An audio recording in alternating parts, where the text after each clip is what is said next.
Hello friends, কেমন আছো সবাই? আর আজকে আমি একটা অন্য ধরনের ভিডিও নিয়ে চলে এসেছি। তো আজ আমি এসেছি একটা রেসিপি ভিডিও নিয়ে। তো আজকে আমি দেখাবো পোলাও রান্না করে।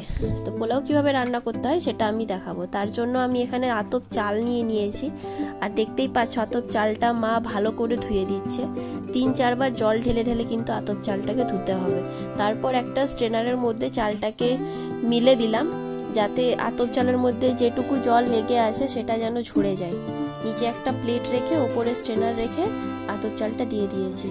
তো কিছুক্ষণ পর এসে আমি দেখলাম, প্রায় 10 থেকে 20 মিনিট পর আমি এসে চেক করলাম আর দেখলাম জলটা অনেকটাই ঝরে গেছে, মানে এক্সট্রা যে জলটা থাকে না সেটা চলে গেছে।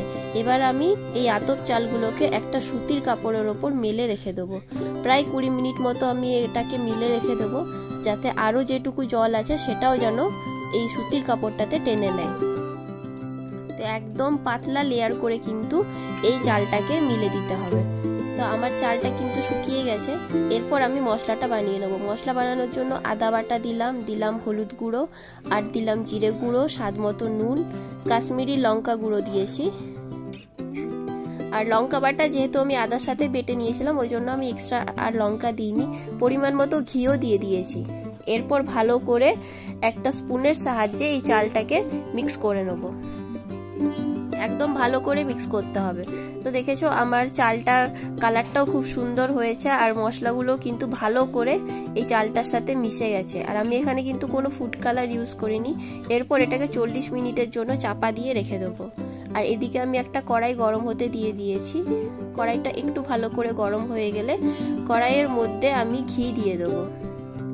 আর এদিকে আধা ঘন্টা পর চাপা খুলে দেখলাম যে চালটা কিন্তু মোটামুটি ভালোই মশলাগুলো চালের সাথে মিশে গেছে। তো ঘিটা আমার গরম হয়ে গেছে, আর এর মধ্যে আমি কিন্তু গোটা গরম মশলা ফোড়ন দিয়ে দিলাম। লাইটটা একটু ডিস্টার্ব করছিল। আর এরপর এর মধ্যে 2টো শুকনো লঙ্কা আর 2টো তেজপাতা দিয়ে দিয়েছি। ভালো করে নাড়াচাড়া করে চালটা দিয়ে দিলাম। আর চালটাকে কিন্তু খুব ভালো করে ভেজে নিতে হবে। আর আমি কিন্তু এখানে আতপ চাল ইউজ করেছি।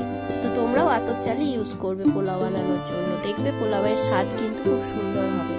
আর এই চালটাকে যতক্ষণে মিক্স করে ভেজে নিলাম, আর এদিকে আমি কাজু আর কিশমিশ রেডি করে রেখেছিলাম সেটাকেও দিয়ে দিলাম চালের সাথে এটাকে ভেজে নেব। আবার অনেক সময় কি হয়, কাজু কিশমিশটাকে আলাদা করেও কিন্তু ভেজে নেওয়া যায়। তো আজকে আমার হাতে টাইম কম ছিল, তাই আমি চালের সাথেই কিন্তু এই কাজু কিশমিশটা ভেজে নিচ্ছি। আর চালটাকে কিন্তু একটু ডিপ ফ্রাই করতে হবে, ভালো করে ভাজতে হবে। আর এই সাইডে দেখো, এই চালের যে জায়গাটা ছিল সেখানে আমি জলটা রেডি করেছি। আর এই যে কাপটা দেখছো, এই কাপটাতে কিন্তু মেপে আমি চাল দিয়েছিলাম 4 কাপ। তো 4 কাপ চাল দিয়েছি, মানে এখন আমি জল দিয়েছি 8 কাপ মতো, মানে 1 কাপ চালের জন্য 2 কাপ জল। আর ঘি কতটা দেখছো, আমার কাপটার গায়ে কিন্তু ঘিটাও লেগে গেছিলো।